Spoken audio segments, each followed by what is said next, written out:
Okay. Good afternoon, good morning, and good evening to all of you, and welcome to the research webinar where we will be talking about digital technologies and job quality. Do trade unions make a difference? Today, we have two esteemed colleagues, Professor Caroline Lloyd and Professor Jonathan Payne, who will be talking about this issue.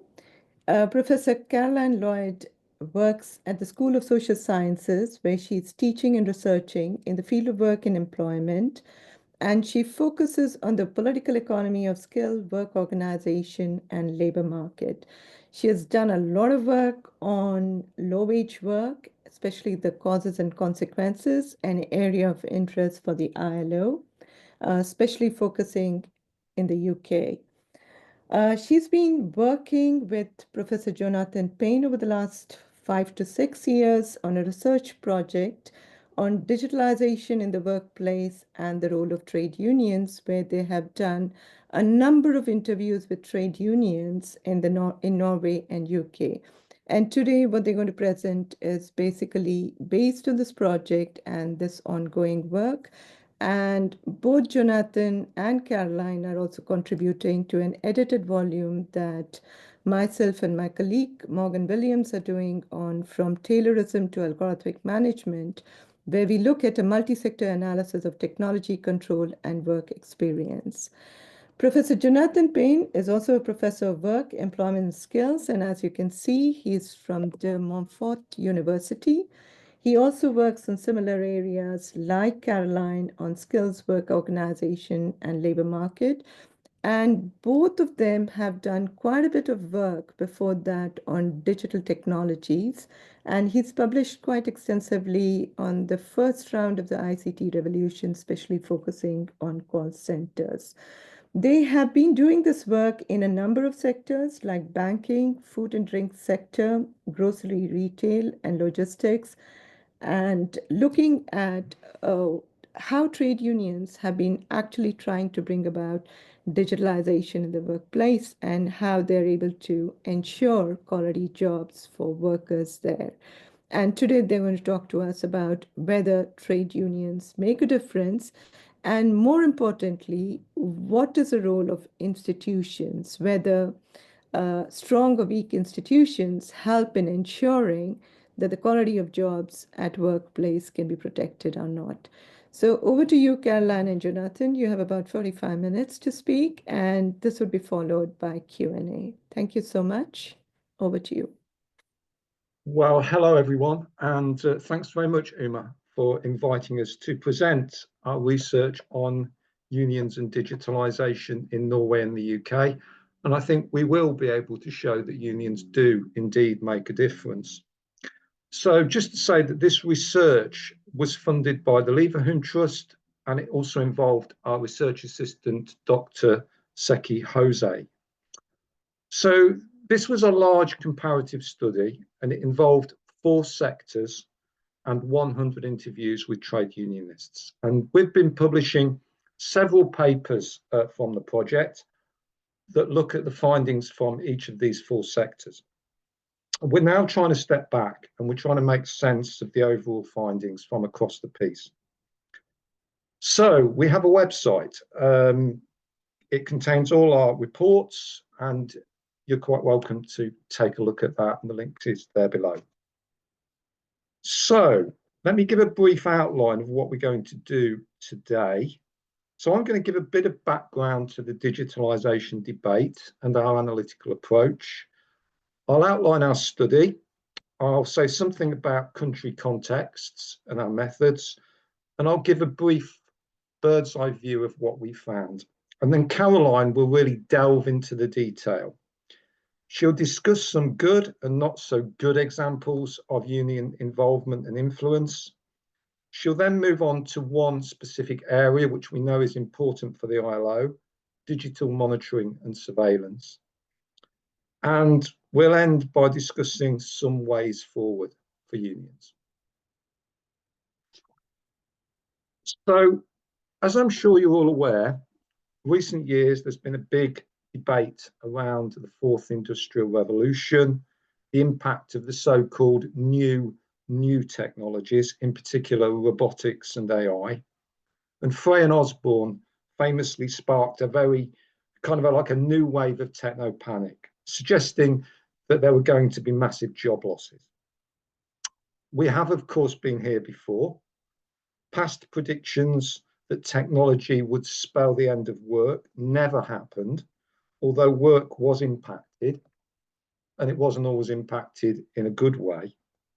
So Caroline and I follow a long tradition of critical research on technology that resists technological determinism and instead sees outcomes for workers as socially shaped by politics, by institutions, by social actors, and by workers' agency themselves. Now, that's not to argue that technology does not have any effects itself. However, there's still a lot to play for in terms of how this plays out, not least how work and workers are affected. And unions are, of course, a key social actor in shaping technology outcomes. But it's also a challenging area for unions. Technology is not usually the most prominent item on their bargaining agendas. And if we look at past research, what it shows us is that unions can shape decisions to introduce technology and how it's implemented and put to use. Although union influence over the design phase of technology has happened only very rarely. We also know that management often involves workers and unions either very late or not at all. And if we look at research in the past from Germany and the Nordic countries, they've generally fared better. But even there, it's not been without its challenges. Scroll forward to today, it's even more challenging. Neoliberalization, union decline, the fragmentation of collective bargaining, these are major challenges in many European countries. We don't want to get too pessimistic, though. The past does contain promising antecedents, and there may be opportunities and things happening on the ground which need to be recognised and also built upon. So, what are our aims? Well, first, we wanted to compare union approaches to digitalisation in the UK and Norway, taking into account institutional differences, the sector, and unions' own strategies. And we wanted to look at the extent of union involvement and influence in the initial decisions of technology, the implementation, and worker outcomes. And what we really wanted to see was, is there a country effect? And by country effect, we mean how far do national institutions still matter? Institutions, of course, reflect power relationships. So what role does union power play at different levels, at the national level, the sector level, the workplace level? And also, what other factors make a difference?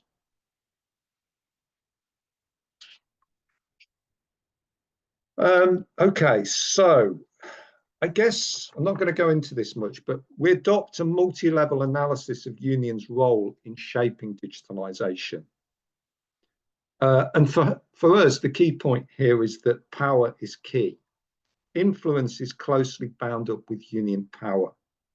And this two-way arrow on the right that you can see here tries to argue or show that there's a symbiotic relationship between union power at these different levels of the industrial relations system. Now, it's important to say that institutional and regulatory structures shape, but they do not determine union responses. We've also got to take into account unions' own agency and also the resources at their disposal. So, why did we look at the UK and Norway? Clearly, two very different capitalisms. The UK, neoliberal economy, Scandinavian Norway, Scandinavian welfare state. Sorry, something's just gone funny with my screen on my computer. Hold on a second. That's better. Let me just pick out a few differences here. So UK unions, they experienced significant decline and policy marginalisation since the 1970s. Unions in Norway have stayed very strong. There's an enduring tripartite model based on multi-level collective bargaining. In the UK, there are no co-determination rights. There's no right for unions to be consulted over new technology. In Norway, such rights are embedded in collective agreements and also in the law, the Work Environment Act. So, for example, employee reps, who are usually union members, have a right to be on company boards, and they also have rights to be involved in any steering group or project groups that are set up by management to oversee the introduction of technology. So unions have got very clear rights in Norway. And finally, data protection law, much stronger in Norway than the UK. So what then did we expect to find? Well, clearly, given these differences, we expected to find higher levels of union involvement and influence in Norway. In the UK, we expected employers to be more firmly in the driving seat when introducing the technology. But we also expected some variation between sectors and between workplaces within a sector. And we thought getting into that could actually tell us something interesting about both the challenges that Norwegian unions face, even with the supportive institutions, and also whether UK unions can still make a difference, even with a difficult context and without those supportive institutions. So what did we do? Well, our study focused upon 4 sectors: grocery supermarkets, food and drink processing, banking, and hospitals. And in each sector, we picked a specific job at a low or intermediate level. So we looked at shop floor workers in grocery retail. We looked at production operatives in food and drink processing. And we looked at admin and clerical workers in banks and hospitals. And we focused on 4 unions in each country that you can see on the slide there, 1 union per sector, 8 unions in total. Okay, so what methods did we use? We conducted 100 interviews with national and regional officers and workplace representatives. We focused on officers who had digitalisation as part of their role and workplace reps in workplaces experiencing digital change. And we looked at least 5 different workplaces in each sector in each country. Interviews with workplace reps make up the vast bulk of these interviews. And as you can see on the slide, we conducted pretty much the same amount of interviews in each country and each sector. Okay, so this graph here is showing you that there are significant differences in union density and collective bargaining coverage, both by country and by sector. And you can immediately see that the UK is here shown in brown and Norway is in green. And the UK basically is mainly down this bottom left-hand corner, whereas Norway is mainly towards the top right.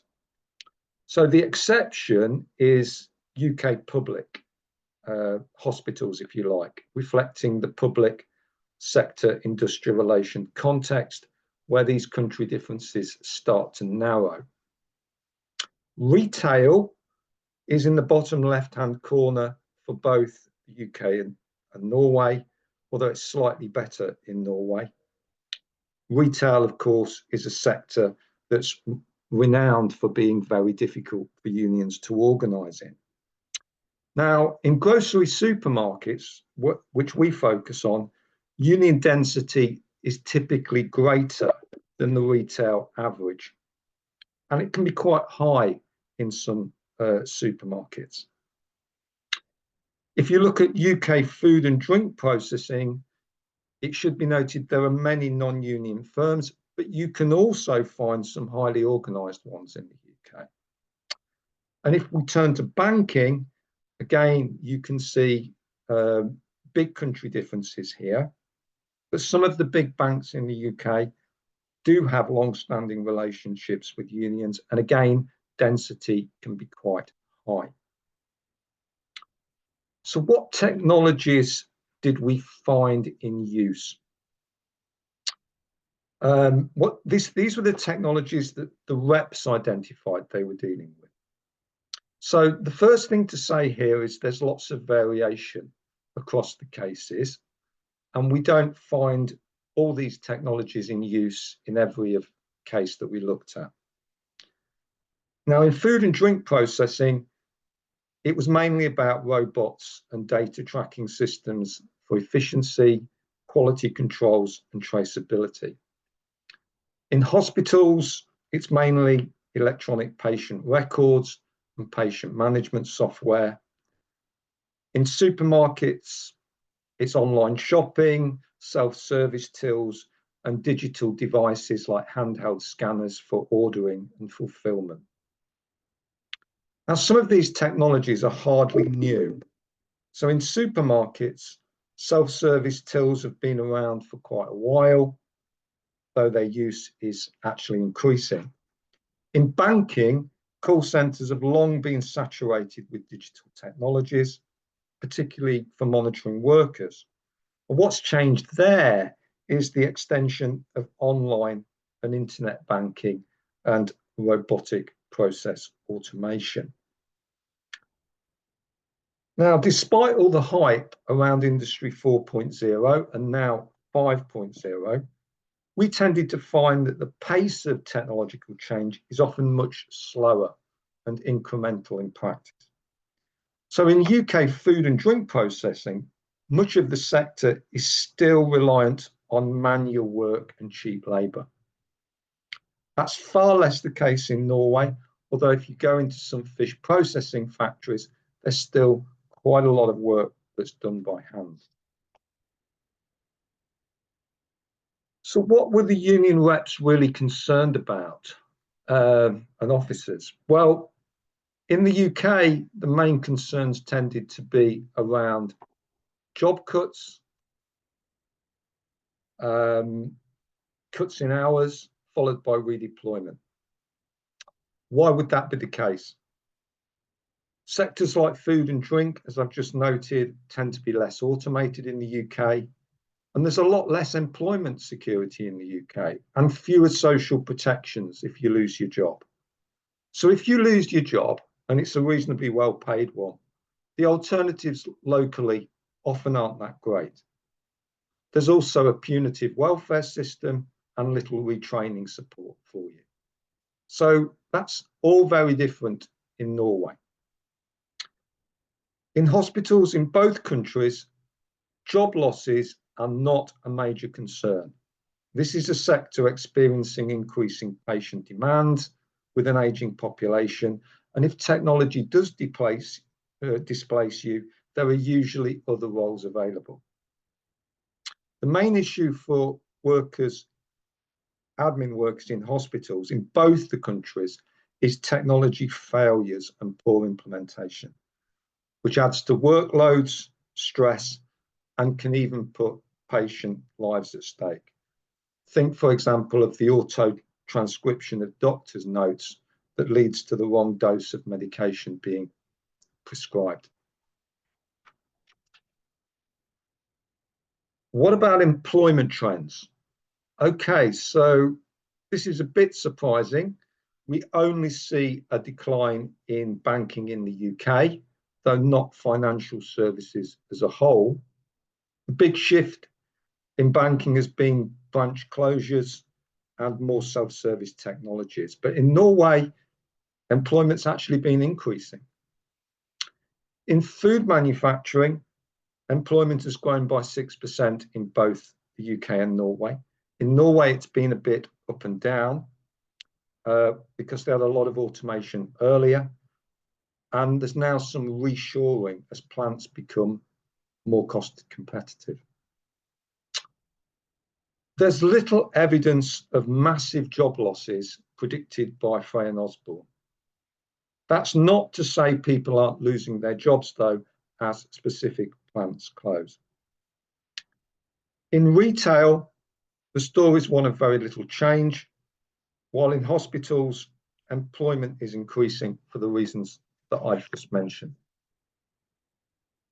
So, this slide here is going to try and capture our overall findings in relation to union involvement and influence. And let me warn you, this is going to get quite messy in a minute, but we hope it's helpful. So I'm going to start with the easy bit, the country level.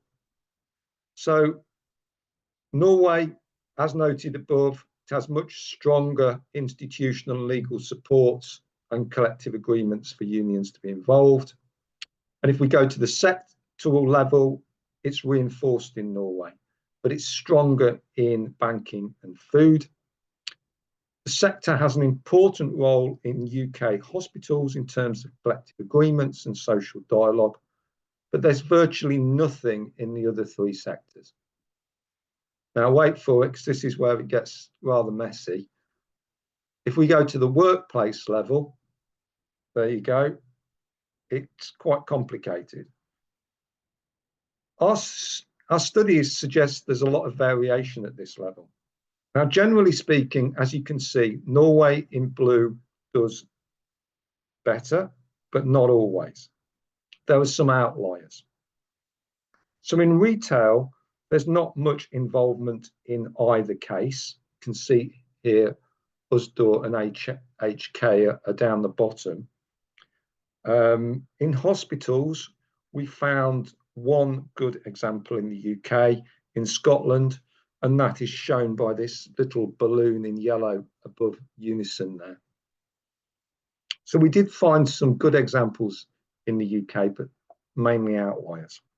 I'm now going to pass over to Caroline, who's going to really go into the detail on some of these findings.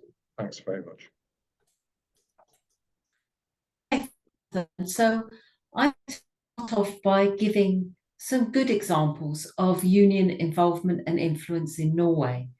And as you saw from the previous diagram, the institutional supports in Norway appear to work pretty well in the food and drink sector and in banking.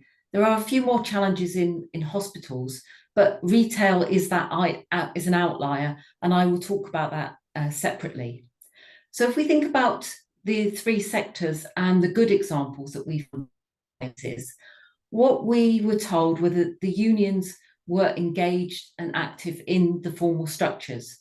So such as the union having an employee reps on the company board, where initial investment decisions might be made or discussed, holding monthly meetings with management at different levels, such as at the workplace and at the company level, and being consulted and involved in digitalisation as required by the collective agreements, such as having union reps and project groups, as Jonathan mentioned earlier.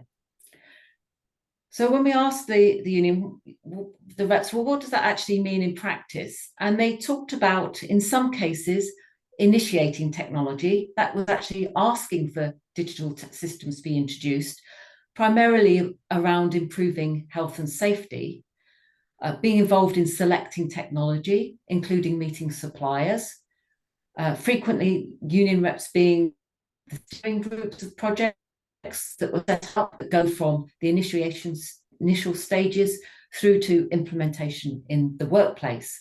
And alongside that, facilitating worker involvement in those projects. And as you can see from the first quote there on the right-hand side from a shop steward in a food manufacturing plant, they said, the manager would typically come to me and say, we want to digitalise this, and we're now forming a group of people like you as a shop steward in that group. Similarly, we see the hospital, a rep in their area said, There will always be a union rep in a project. That could be buying a new technical system. If they're doing that, we contact the secretary, who's a shop steward, and ask if she can go into the project. So what did this mean for workers in terms of their jobs and positive outcomes? Well, in a few cases, they said, well, they've been able to negotiate higher pay as a result of digitalisation, primarily improving productivity. More widespread was limitations to surveillance and monitoring, and that's something I will talk about later. Improving health and safety, but also a greater focus on things like redeployment, training, reskilling, rather than redundancies. And finally, actually improving the implementation of the digital technologies into the work environment. Now, that's not to say there are not negative effects of some of these technologies, even in these good examples. And we can have a discussion about that if you're interested in it later. But in these three well-organised sectors, not all of the cases were as good as this. And we actually asked the unions when we were doing the research for cases that didn't work so well. So what happened to problems in certain of these cases? Well, usually the comments were things like, we only have very limited involvement, we don't feel we have a lot of influence. So the first quotation was in relation to the introduction of new digital patient record systems. And the hospital rep said, we don't know what's going to change in our work. We're not getting any innovation. I think it's going to drop on our head. Similarly, a banking rep said there's a lot of situations where we, according to the collective agreement, should have been involved a lot earlier than what we were. And there's a number of issues that were involved in this.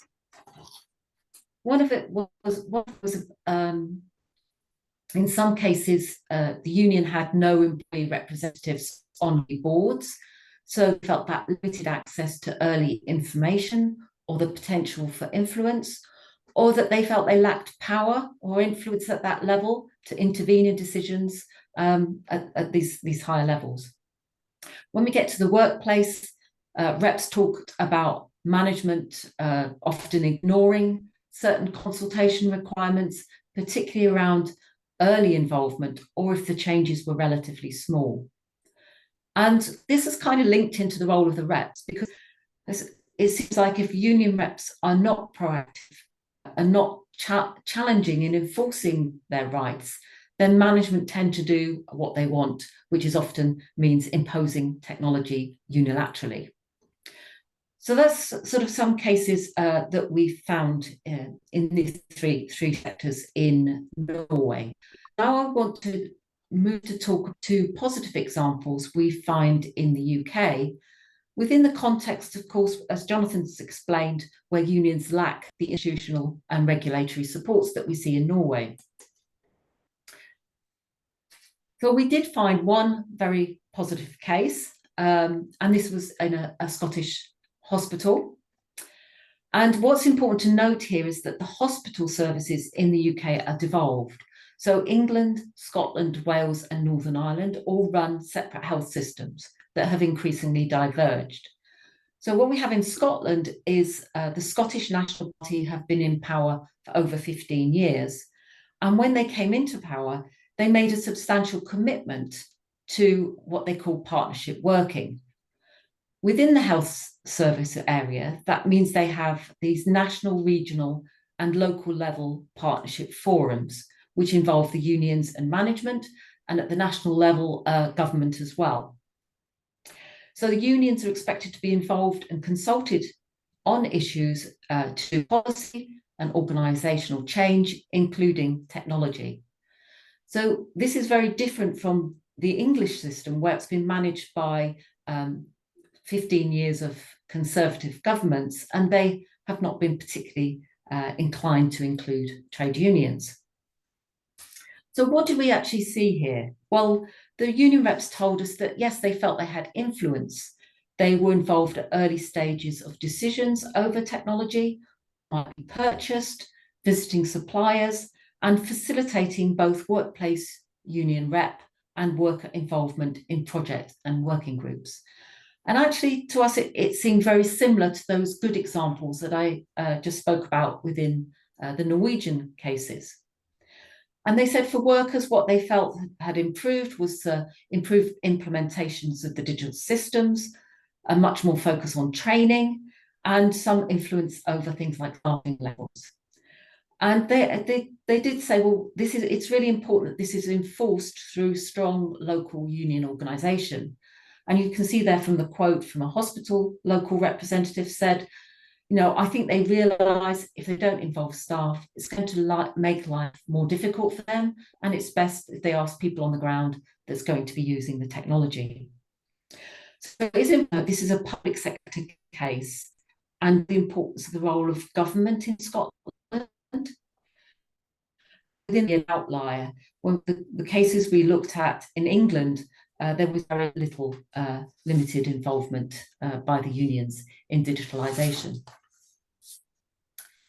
The second example is not as positive as that, but it does show what can be done without that kind of government or policy backing.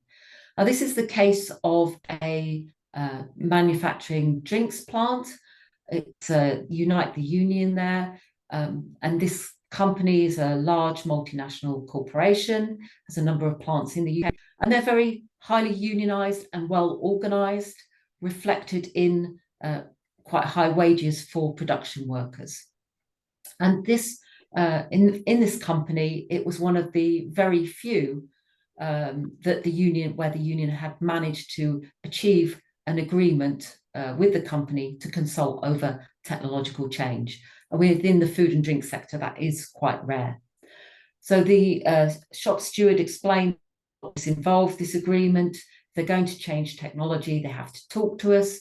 Redundancies, it's consultation. If there's significant changes to people's terms and conditions, it's got to be negotiated. And the reps said they did feel that, again, they had some influence. So they said they'd restricted the use of surveillance technologies, for example, and I will talk about that later. And they'd had some impact on reducing the number of job losses as a result of digital technologies through this consultation process.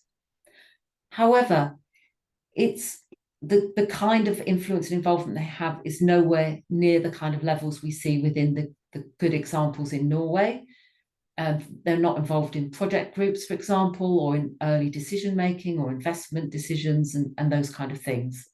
So it does illustrate that not having institutional and legal rights does make it difficult for unions to be involved in the UK, even where in specific workplaces the unions are relatively strong. I'm now going to turn to retail, and as Jonathan said, retail does stand out with far more similarities between Norway and the UK. And basically, this isn't a good picture of union influence, and that is probably not surprising to people here. In all but one outlier case in Norway, management often ignored the requirements to involve or consult the unions, or they sort of went through the motions, but the reps really felt they weren't making an awful lot of difference. In the UK, where the management did consult over changes, it tended to be more about being provided with information of what was going to happen than the union having any effective influence.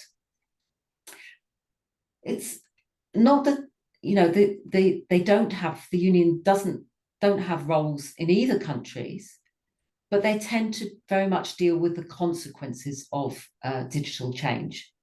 So, for example, ensuring that management provide training on how to use the scanning devices or the new self-service tills, or dealing with or surveillance of workers, where they've been more successful in Norway than the UK, as we will see in a moment.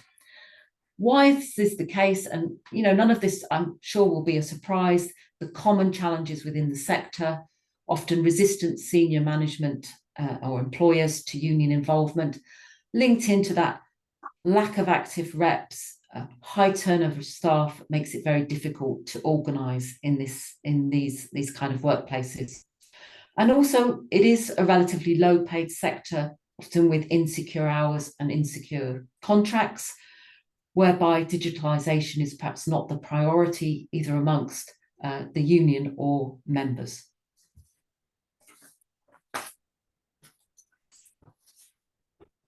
I now want to move on to talk a little bit more about one specific area, monitoring and surveillance technologies.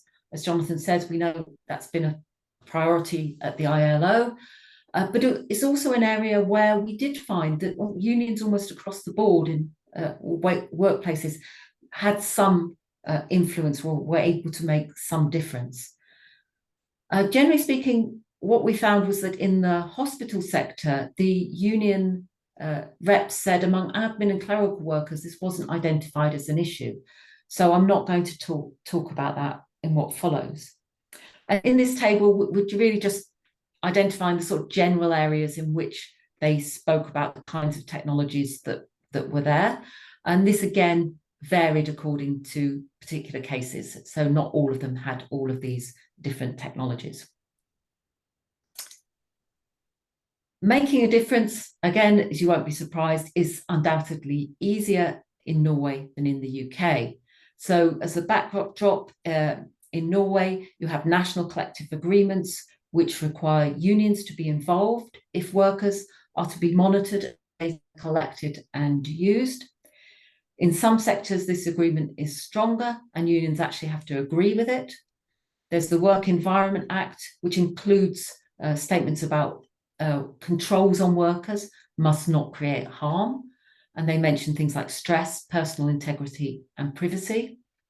And data protection regulations are much stricter, particularly in relation to things like using video surveillance cameras. In the UK, you might find that there are some agreements, individual workplace or company agreements that may restrict some of the use of these technologies and targets and so on. But generally, health and safety and data protection regulations are much weaker than in Norway, and particularly in relation to how they are linked into the workers and the workplace. So what did we actually find? I'm just going to talk about first, I'm going to leave retail for a bit because they are different, and talk about food and drink processing and banking. And what we see in these two sectors is limited use of individual monitoring and targets and recording and so on. In both sectors, they have very strict sector agreements where the unions actually have to agree for any data collection or use of it.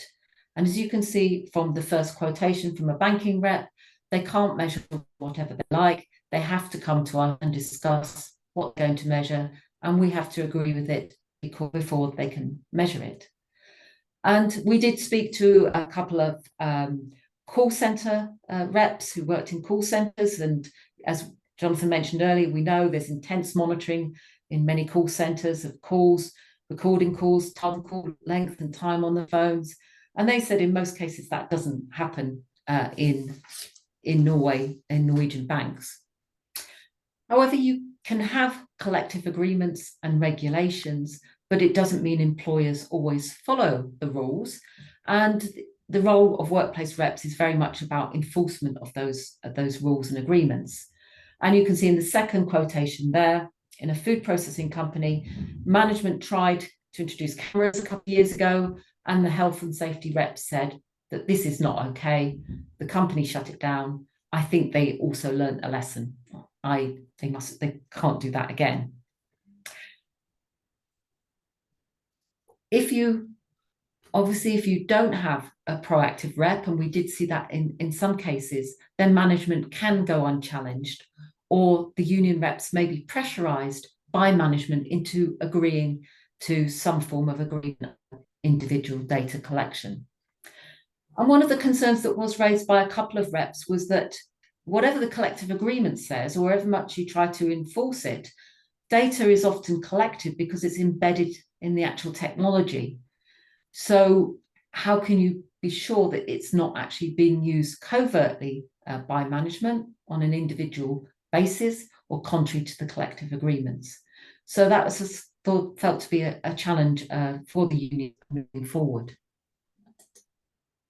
If we look at the UK and the same two sectors, overall much more use of monitoring and surveillance technologies, widespread with sort of things like individual digital monitoring and targeting in the banking sector.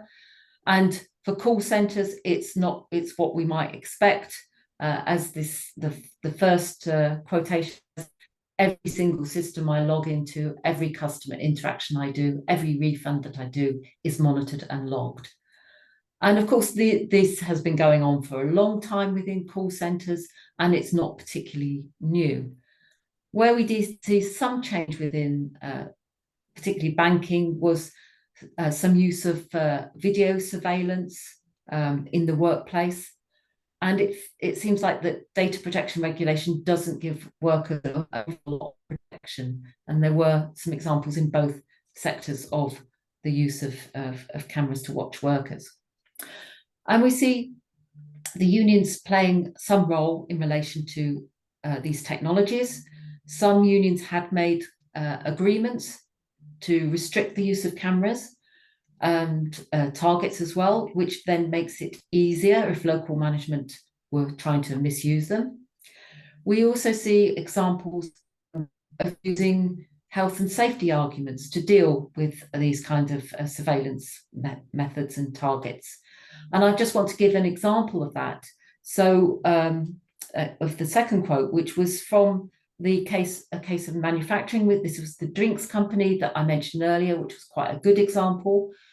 And this was a case where management had decided they would introduce, or they did introduce, these digital monitoring systems on forklift trucks.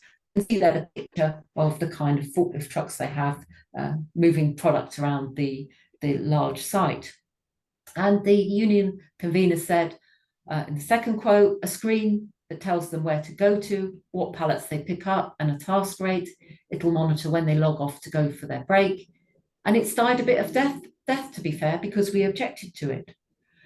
So the union basically said, if you give these workers targets, what they're going to be doing is rushing around, cutting corners, and potentially that could cause accidents.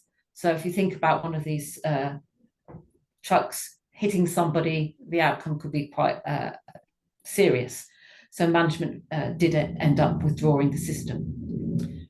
And finally, we see many examples of defending workers against disciplinary action, performance management as a result of these kind of systems. About retail, again, we see in the UK some supermarkets issued workers with targets, for example, how many items they were expected to scan per minute at the checkout counter, or pick rates for those who were doing the shopping for online customers. We didn't see that in Norway. In the supermarkets in both countries, there is, CCTV is there in the shop, supposed to be looking at the customers and whether they steal things, or whether money or goods, but it can potentially be used for workers. So what we see in the UK, a number of cases where recordings of CCTV cameras were being used to discipline workers. And I've got an example here. It was quite an extreme case of a worker whose job was basically to collect the trolleys from around a large car park and back to the shop, put them in their places. And this worker was being subject to a disciplinary process. And as you can see, the first quote, the union was going to go and defend them. Tomorrow there's an investigation with a colleague who was said to be having, lots of cigarette breaks during his shift. And management used CCTV for a week. They sat all day and they watched this chap. And the union was going in there to defend them against this disciplinary case. Unclear whether it's very opaque in terms of the data protection rules, whether the cameras could be used in this way or not. It's much easier in Norway because they're not allowed to do this. It's against the law, it's against the collective agreement. So where it is used, and we did hear some cases where it's sort of secret, covert watching of workers. So as you can see from the second quote, again, it's about smoking. So cigarette breaks, very important detail. I have colleagues that smoke, and management were counting how many breaks they had in a shift, and that's not allowed in Norway. We took it up with our district manager. They apologised and trying to do the right thing now. So you can see from those two quotes on sort of similar kind of issues that it's much easier for the Norwegian reps to counteract that than it is in the UK. But of course, that does require a proactive union rep to actually So if we think overall across the sectors, when we think about monitoring and surveillance, what our research finds is that in the UK, it is at a level that goes far beyond what we saw in Norway. But it is important to state that even without collective agreements or strong legal regulations and supports, unions are still able to make some differences. So I'm now going to go on to the final two slides, which are really sort of thinking a bit more broadly about the issues and would say the way forward. But the first slide is about, well, what did we actually learn from the union reps that we spoke to about what they wanted in terms of helping them deal with digitalisation? And this was quite variable in terms of depending upon their experience and their knowledge. So some people reps simply wanted support. How do we start a conversation with management over digitalisation? We've not traditionally engaged in technological change. It's all new. And that's partly about understanding what arguments to deploy with managers and how to effectively use any collective agreements or regulations that are available. And then added to that is the importance of organising and educating members to be aware of the benefits and the problems of particular technologies. And moving on to that, it's about the importance of developing expertise and resources in specific digital technologies. So we saw some very good examples where reps talked about how they'd organised meetings with experts on technology to come into the union meetings to discuss the market, what technologies were coming in, what they should be looking out for, what was new, and so on. Another case is using internal knowledge from the company, getting in the IT people, the engineers, and coming to a union reps meeting and saying, yeah, this is what we think about the technology, this is coming in, this is how it works, and this is what we expect to happen, and so on. And finally, reps generally value the opportunity to network with other union reps across different organisations and share examples of the kind of technologies they were dealing with, because often these were the same within the same sector. So talking about what problems they faced and how to overcome them. And in a lot of cases, that wasn't really happening, or it tended to be more of an add-on to other meetings and often got squeezed.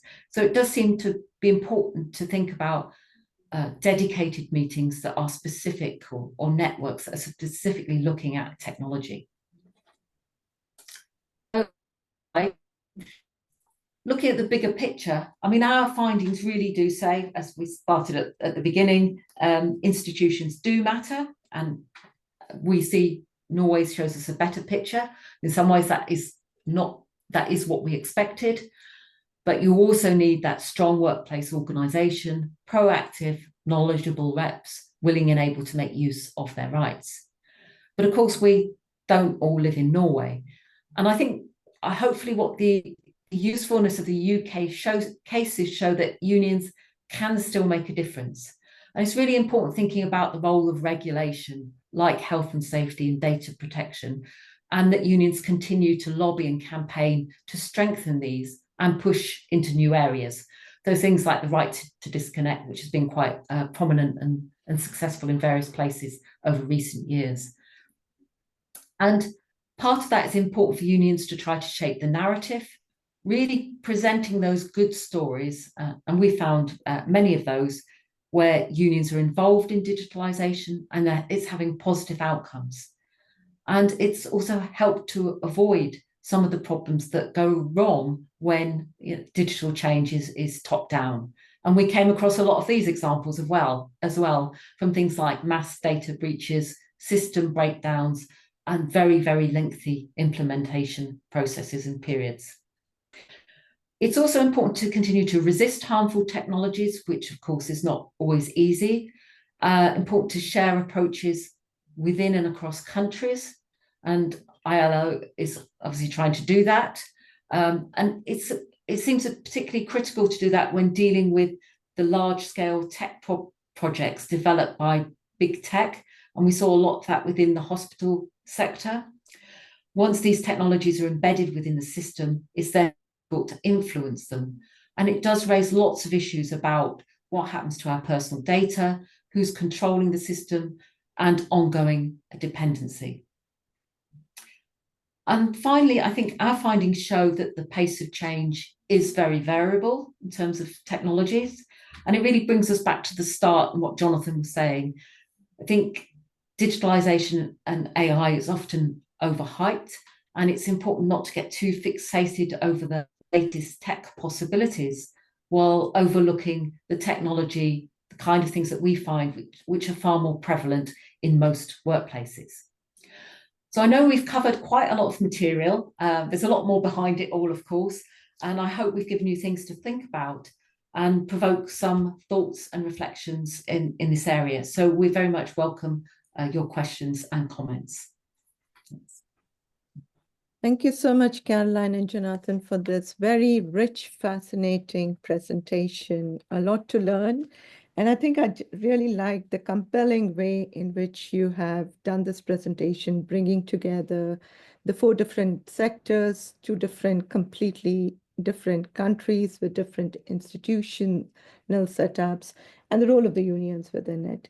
I have quite a few questions for you, but let me see if there are any questions from the floor, and we could first take them. So there is Casa Woldens and Bet, who has a couple of questions actually, who thanks both of you for the very insightful and evidence presentation. And I think the first question relates to the fact that if you consider the workplace practices in both the UK and Norway and beyond, what working in terms of unions influence, whether they are replicable best practices or not, do you see to negotiate over digital technologies or safeguards on algorithmic management and employee monitoring? And this is where the whole GDPR compliance comes, and legal constraints on what unions can negotiate and upscaling the workers of digital competence and their rights. There are quite a few things that has been put through by CASA, and I think I would ask one of you to pick up and try to see how you want to respond.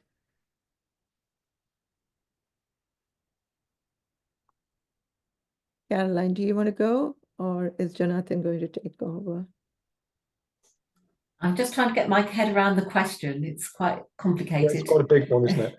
I think the point is, given the workplace practices, and I think this was a very nice slide that Jonathan showed before you took over with good examples about how within the company workplace, you have quite a bit of variations that does exist. And within that, what is the influence of the union in trying to basically negotiate digital technologies and what needs to be done? So I think there are 4 parts to it that CASA is asking. And based on, what you've seen within the workplaces, how would you look at it? I mean, one of the things I would say, I think we've tried to pick out, and it's quite difficult in terms of understanding what's the difference between the good examples and the not so good examples. So, for example, in Norway, why are some companies in the same sector which have access to the same agreements not doing so well as other sectors? As other workplaces? And there seems to be, I think it's something about long-term relationships that have been developed between the management, the employer, and the unions. And a lot of it have been relationships that developed not just about technology, but their general relationships over a long time. and how they kind of have positive relationships. It's not to say they're not conflictual in some ways, but generally that they have learned to work together and accept each other, and the management accept the unions. And that requires obviously strong unions and well-organized unions, because if you don't have a strong, well-organized workplace union, you're not going to get those kind of relationships developing. So you kind of need that strong union, but also you do have to have a management that is kind of willing to accept that. So actually knowing where does that come from is quite difficult. I mean, obviously some employers are really antagonistic and you're not going to get very far with them, but it's about, you know, how the union and that and the management have developed over time. And then they often say, well, digital technologies or AI or whatever, negotiating of that is not any different for what we've done with other technologies or with other organizational change. We just extend the same agreements and do the same processes. So and using what they have, so making sure the collective agreement is very strong. So the importance of the sector in Norway, and making sure that they follow that and they, you know, get in early and make sure, and always make sure that they know what's going on and can intervene if necessary. I think in the UK, there's obviously far more challenges. They don't have that, but again, it's doing what they can and using what power they have in the workplace to be able to intervene. Sorry, Jonathan, you were... I think you've got to remember that Norway is a small country. It's different in terms of its culture as well. Management in many workplaces has grown up being wrapped around with the barbed wire of regulatory constraints, and has had to try and learn to live with it and become acculturated to it in a lot of these cases. And, you know, a lot of managers there will say, well, you know, the union, we need them because we need to get workers on board. We need to know what the problems are. They're a help to us.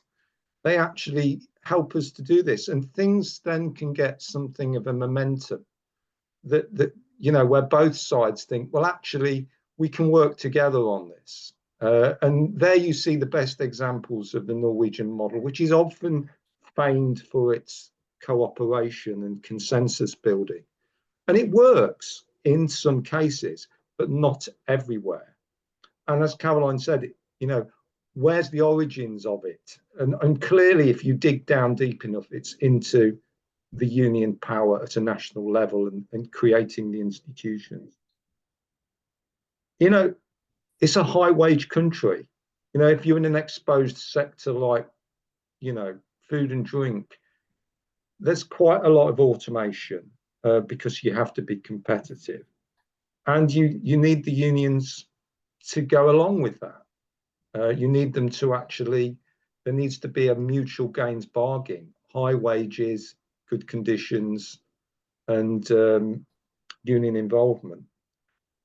Think of a food processing plant in the UK. Some of them are competing on very, very low prices, intensive workplaces, and very dull, boring, repetitive jobs.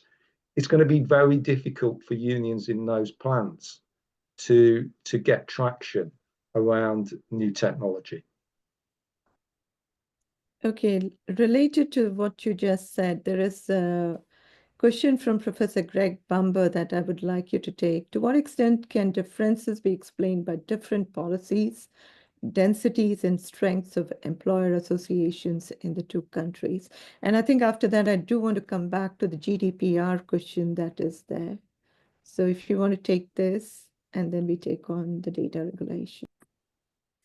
I think employers' associations are very important in Norway as forming part of that you know, the two sides of the industry, if you like, or the two partners. And we see a lot of building of relationship between the employers' associations and the unions continuously, and trying to look at ways in which they can kind of maintain their relationships. I mean, it does help, again, with the small country thing. They all know each other, they work together, and they all expect to be included in various tripartite meetings and so on the same basis.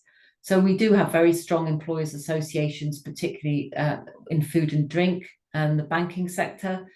And of course, they have to be strong because there are sectoral collective agreements. So it does force them to organise themselves on a sectoral basis.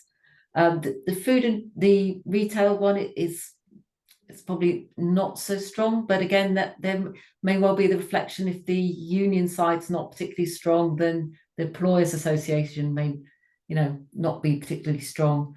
And of course, in the UK, there are, a lack of employer associations. They don't generally negotiate in most cases over pay and conditions. So there's not really a big role for them apart from sort of lobbying. So that is important in terms of, I think that having a sectoral collective agreement is really critical in making these kind of things more inclusive within the sector. So it's not just, a few companies, like we find in the UK, a few companies are much better than other companies. Whereas in Norway, it is more inclusive because you have those strong sectoral agreements that makes it easier. Even if you are relatively weak at workplace level, you still have those tools available for you that you can use. Yeah, thanks so much, Caroline, for that. I think listening to you and also following up with what Casa has put in, I think one thing that struck me also was the whole GDPR compliance, right? You have very clearly the UK case, which also has data protection regulations, but there's so much of monitoring and surveillance that is happening, and there's a whole question about not complying to it. So, what is the whole issue around compliance and what needs to be done with regard to that? Because that has very clearly huge impacts on the algorithmic management practices within these sectors. And you see where there is compliance, you very clearly see data is not collected, so you don't have that level of monitoring and surveillance and performance evaluation, which could have implications on the workers' quality of work as well as their dismissal. So, can you tell us a bit more about this compliance issue? Like, how is it being taken up? Because there are also differences very clearly across sectors that you see.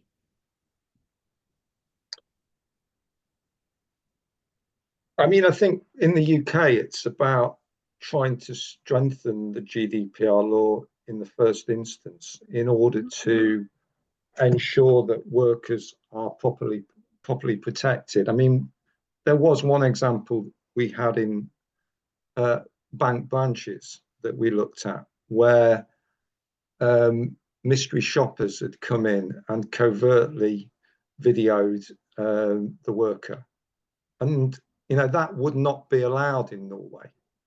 But when the union took it to the independent commissioner's office, took it legally and thought, oh yeah, we're going to win this case because it's so obvious that they've gone and covertly recorded workers.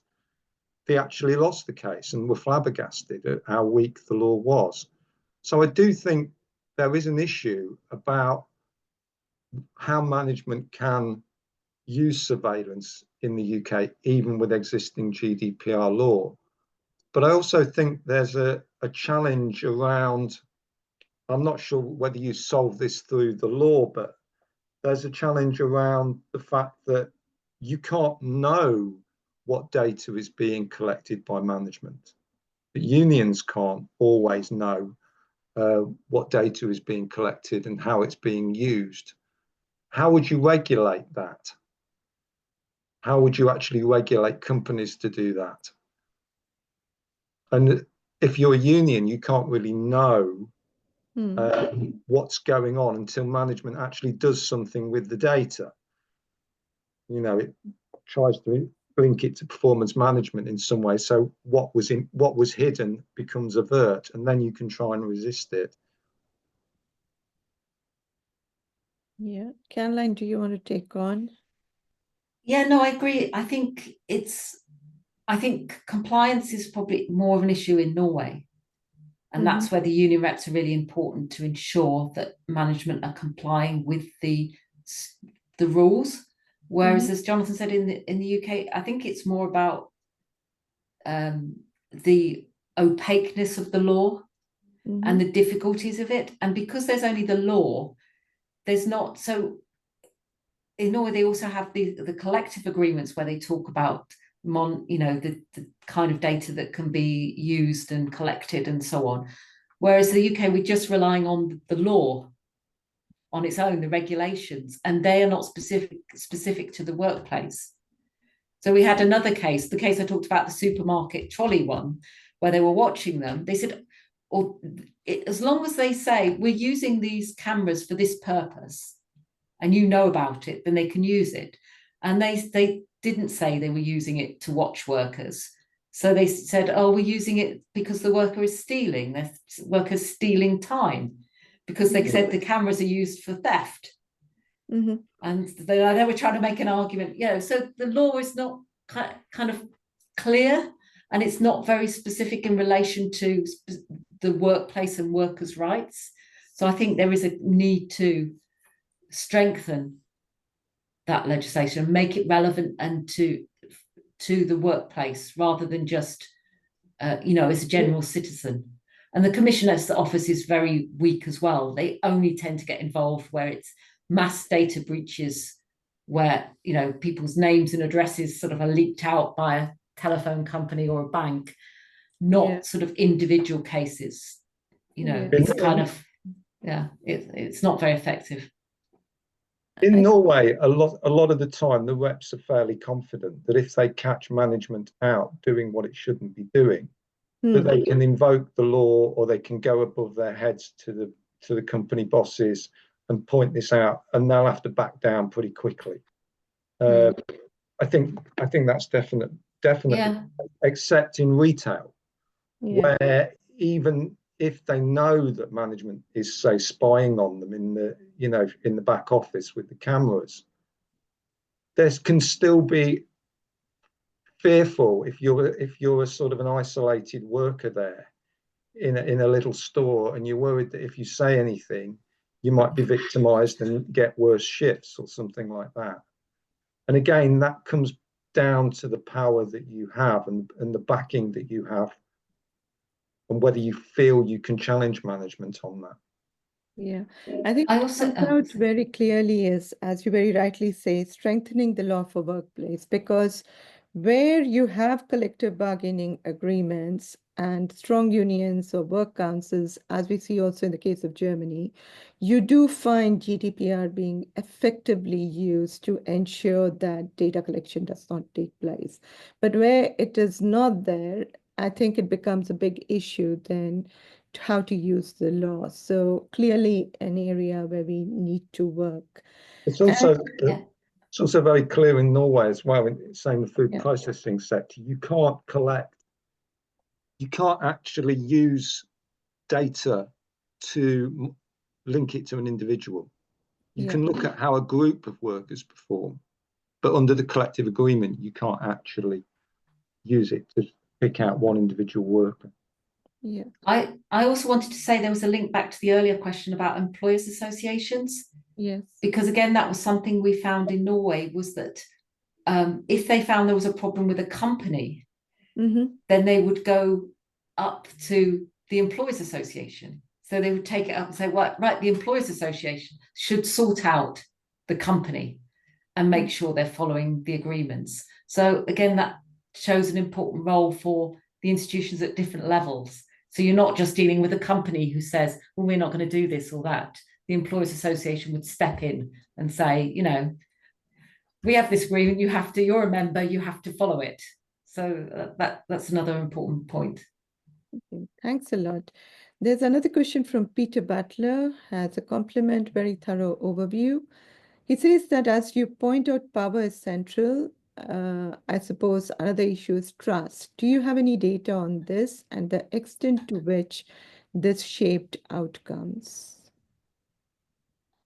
So the issue of, I think you sort of talked about the whole issue of Yeah. relationships and trust that exist. And part of the reason for the differences that you see within the same country, depending upon the workplace in a way. So whether you have any data and whether you can talk about whether it shapes any of the outcomes. It's a really good question, that. How do you actually, it's difficult when you're talking to the reps and they say, we stopped this, or we stopped that, or we blocked this technology because we knew it was going to be harmful. It's difficult with our methodology to link it directly to power. I mean, we can ask reps about how well organized they are, how many members they've got, and that gives us some indication of the power in the workplace.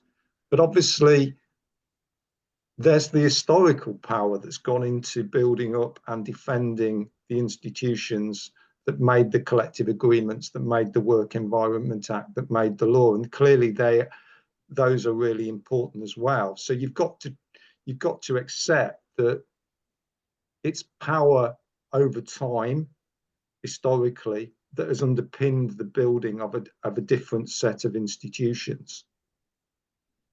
And it's also, particularly in Norway, it's a case of the unions having the power at the workplace level and the proactivity of the reps and the knowledge of the reps to be able to make use of those. And in some cases, we don't find that.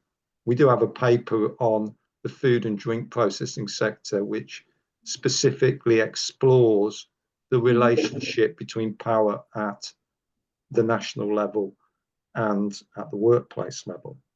I think in the UK, it's easier to see a relationship with power because you're just looking at the power of the workplace union and whether that is able to make a difference. And Caroline gave some examples of strongly organised companies where it did play out. I think in relation to, because I think trust he was asking about trust. And that's a difficult one because, I mean, I think trust is trust is difficult to separate from power. I think trust takes a long time to build up, and I think everyone recognises that. It takes a long time to develop. So yes, you could say that development of trust between management and unions, is an important part of it. But again, trust can very easily break down. So it doesn't take much for trust to break, and it takes a long time to build it up. So certainly, I think we do see some relationships which you think, yes, they're built on that long-term, if you like, trust relationships. But there's always, you can't completely trust, the employer, because obviously they have their own objectives. So it's not like they share. I mean, in some senses, there are shared goals, which may be to keep the business successful or, keep making money, whatever. But there are obviously still conflicts of interest. And unions still have to be aware that management may do something that they don't like. So, yeah, and sometimes being involved at those early stages is very important in terms of if you're sitting on the company board, then they have to trust that, those representatives are going to keep things secret that have to be kept within that meeting kind of thing, not tell everybody.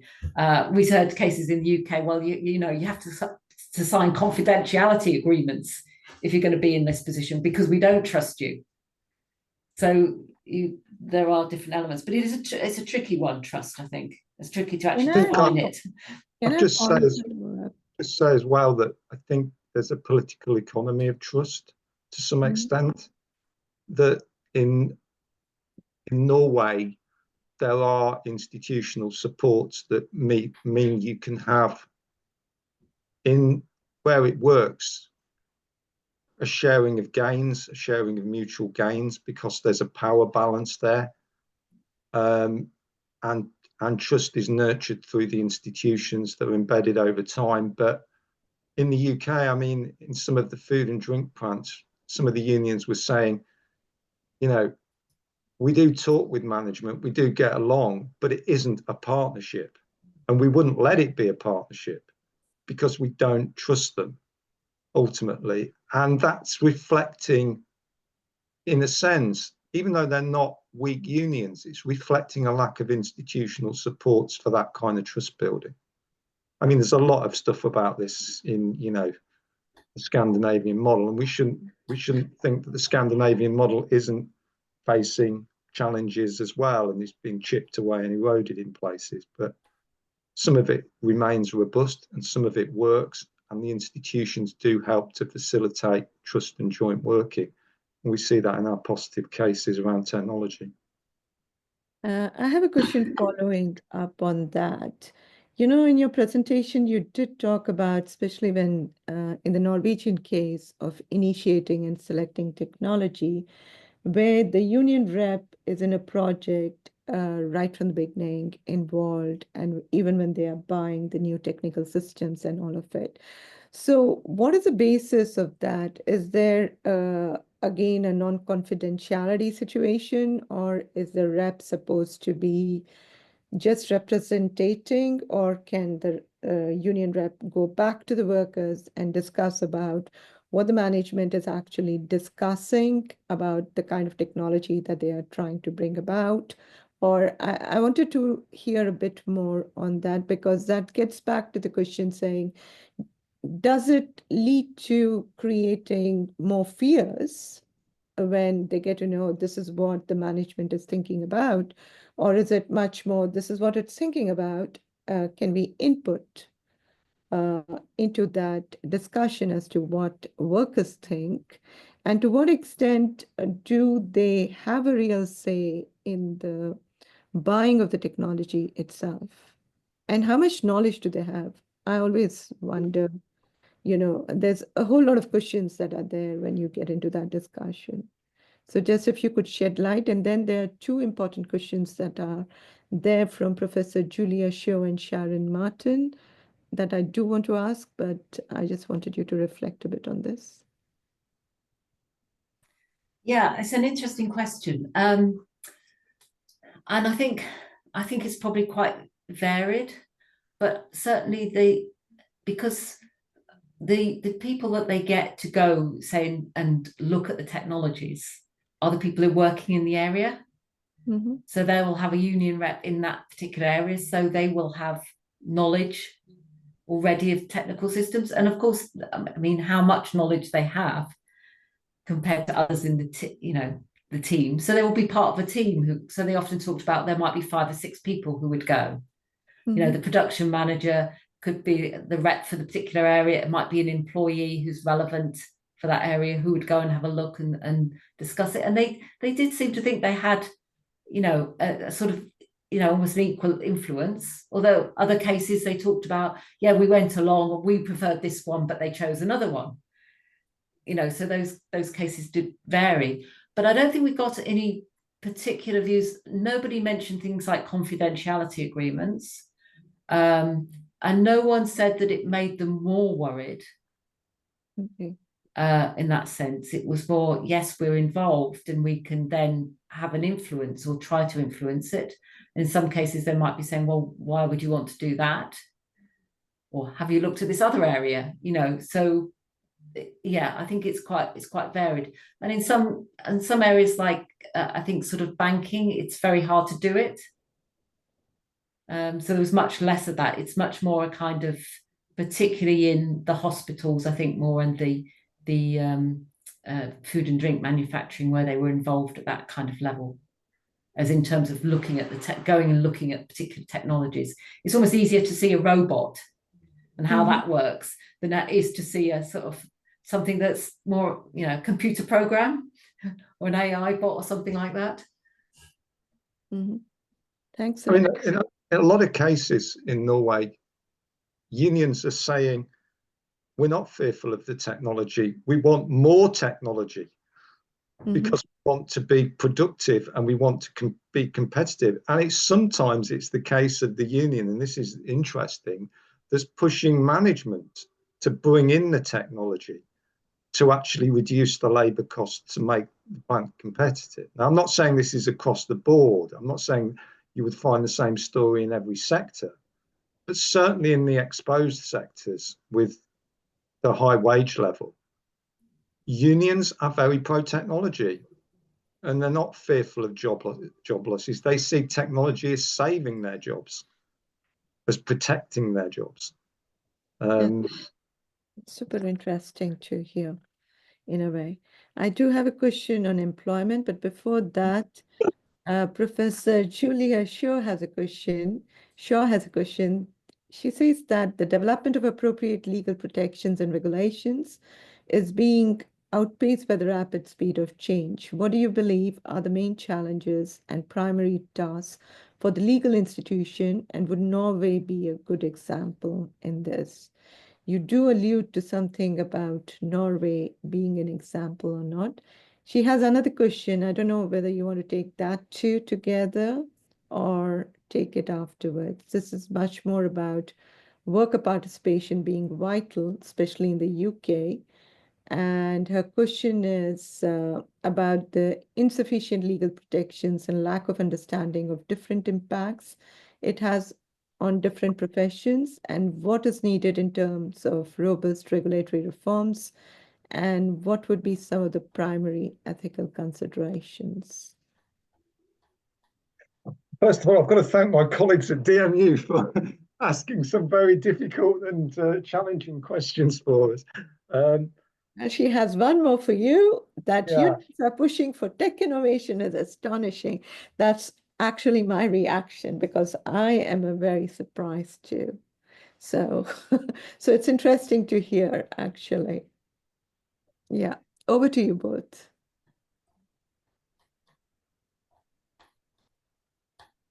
I guess on the legal, I mean, I'm not a lawyer. I don't know what the challenges are in the legal domain around this.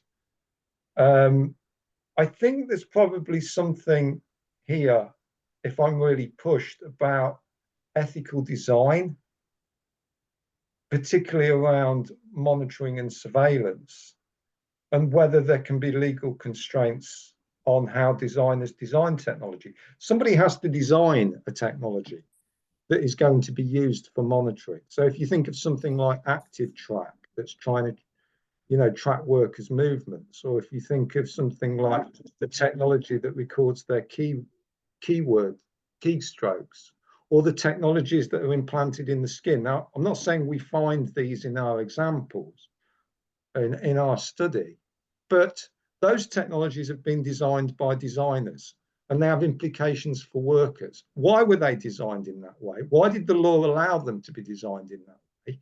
Is it right that designers should be able to design technology in that way? I don't think so. I think there should be something called ethical design. Now that comes back to power, and there are examples in history of trade unions in the printing sector who tried to do ethical design to prevent workers in newsrooms not losing their jobs and things like that. That doesn't happen very often now. But I do think we need worker voice and trade union voice in the design of some of these technologies, particularly ones which are used for monitoring and surveillance. I don't know if that answers the question. I would add, I think within the sectors we looked at, we wouldn't agree with the statement that legal protections and regulations is being outpaced by the rapid speed of change, because we're not particularly seeing a rapid speed of change. But that's not to say it's not happening elsewhere. And we look at the things that are happening with the AI, the chat GPT and so on, and the way other sectors, particularly, I mean, as academics, our work is being taken in creative industries and so on. I think there are real major issues there about the legal protections and so on, regulations around that. But I think in our sectors, it's not something that was, the pace of change was not that rapid. And I just want to say on the last point about Turkey's voting for Christmas, about unions being pushing for technological innovation. I don't think that's anything new. And you can go back in the UK even, and we saw that in the UK in the past, that unions said, you know, we need to innovate, we need to invest. The problem is British industry doesn't invest enough in technology. We're getting left behind. We can't compete if we don't invest in technology. I think many unions have recognised that in the past. And we don't really, I mean, do we really want to say people should be, you know, going back to the fields with a shovel and a plough rather than with, you know, technology? In the same way, in these factories, do we really want people spending their whole day doing routine, repetitive movements over and over again when technology could be doing it for them? You know, what are we talking about here? That we shouldn't have technological developments or advancements? It's all negative. And if we look at the employment, so employment in food and drink processing in both countries has actually increased.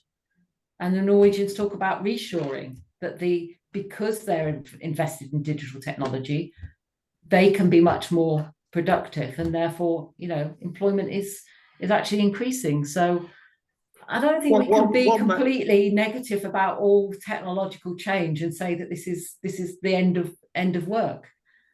Yeah, I completely agree with what both of you are saying, and also with the fact that, you know, one needs to think about ethical design and to have worker voice in the designing of technology. But it also, and you know, Caroline, what you say, in some of the technologies that we see, it is not that it is outpacing or going at a speed, because, you know, what you see repeatedly is CCTVs being used, right? And I think it begs the question, why did CCTV come first in the first place? What was its use for? And today it is getting used for monitoring and surveillance within the manufacturing shop floor, within the retail and marketing. It is used to monitor workers, but also to monitor whether anybody is going to do any theft or whatsoever. So I guess it also brings back the question about what technology can you use? So even if the technology exists, so how and what could be used within a shop floor or within a retail outlet or a retail sector or whatsoever. So, you know, what the bargaining power then is of the union or the workers within that workplace to have. I think probably one needs to also look at it, because many of these technologies are not necessarily designed but exist in the market, but are brought into the workplace. So probably we need to also think about that. Just to say, Emma, I think it's a really important issue is when technology comes in, there's always a choice in terms of how you redesign the work. Yeah. You know, you can de-skill workers, but you can also upskill workers to do a better job, a more demanding job, a more interesting job if you train them. And unions have a role to play in how the tasks are reconfigured, whether workers are upskilled to do something more complex and interesting. And there's examples in Norway of unions trying to do that in drinks plants where workers are 55 years old, and they're insisting these shouldn't be thrown on the scrap heap because they're older workers. They should actually be able to, you know, be trained to use this technology and be upskilled. And of course, you then need the welfare system, the retraining supports, the protections if you're facing unemployment, which in Norway you do have to a much greater extent. In the UK, we've got low-level unemployment benefits, very few protections, and a highly punitive welfare state. It doesn't work well for trying to manage change in a progressive way. Thanks a lot. The next question is from Sharon Martin, who's been waiting for a long time, and she's from Bahamas. Her question is, in both selected countries, what is the strength of their national tripartite council's relationship? And she did have something to say later, saying, yeah, basically that's her question. So Caroline, do you want to take that? Okay, so well, in the UK, we don't have national tripartite, I mean, organisations. So they've been dismantled. So there's there's that really doesn't exist. In the UK, in Norway, the national level, there are a whole range of tripartite bodies that operate across, in lots of different areas, and they are very important as part of the Norwegian model. So they feed into the national, then to the sector and to the workplace. So you have tripartite organisations in relation to things like developing digital strategies. So how are they going to cope with them, what they're going to do? We see tripartite meetings in relation to a particular sector as well at the national level. So yeah, that is an important level within Norway, but not in the UK.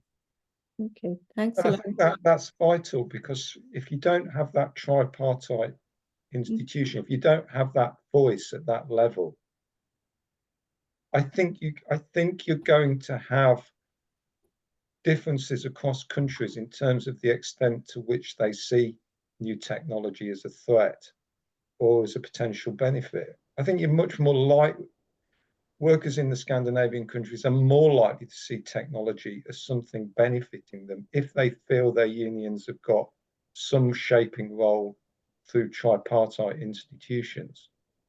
There's an interesting paper by Marenko and Seidel that find these differences between countries like neoliberal countries and Nordic countries in terms of the general perceptions amongst workers of technology.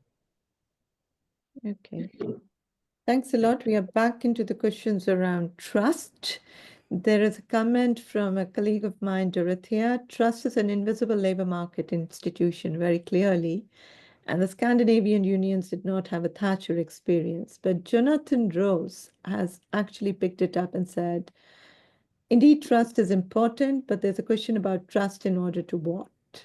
On what basis do unions trust employers and vice versa? And for what purpose do we need to trust each other? There's also the issue of encapsulated self-interest, where I don't really need to trust someone if both our interests are co-aligned. All I need is faith that they are rationally self-interested. So we might think more about how to design systems where the incentive structures are such that each side acting in their own self-interest leads to benefit for all. That's Well, I've got an answer to this one. sure, Jonathan, go for it. I'm going to sort of invoke one of my industrial relations heroes on this from the past, who's still going now. But I think if you want to understand trust, you've got to understand the concept of Wolfgang Streeck's beneficial constraints.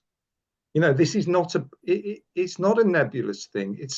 You trust someone because you know that if you do something, they have to act in a particular way, or you can expect them to act in a particular way because they are so constrained by the institutions in which they operate. That's the crucial point to me. It's very difficult to manufacture trust in a neoliberal economy with intensive shareholder pressures, a weakly regulated labour market, weak trade unions. Why on earth would workers trust management in those circumstances? Trust requires institutions. Absolutely. Trust does not work with flexibility. It works where flexibility can be constrained and the market can be constrained. That would be my take on that. Thanks so much, Jonathan, for these thoughtful words. I know we are beyond time, but I have one last question to ask you, which is from a colleague of mine, again from the cooperative similar scene, who would like to know what are the examples of worker-owned or controlled apps, and whether there are any initiatives for worker-friendly platforms being actively promoted by the trade unions.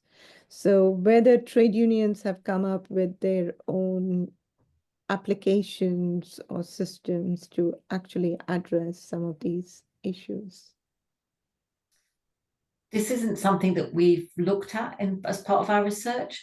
I mean, I know there are developing some worker-owned apps and platforms, and I think they'll probably end up similar way to some cooperatives, that they start off with good intentions and it's very difficult to sustain them on any kind of scale because they have to compete with the other platforms and other apps. So I'm not sure. I don't, how sustainable those kind of platforms are beyond kind of very small scale initiatives. But be interested to hear more about ones that are seen as relatively successful.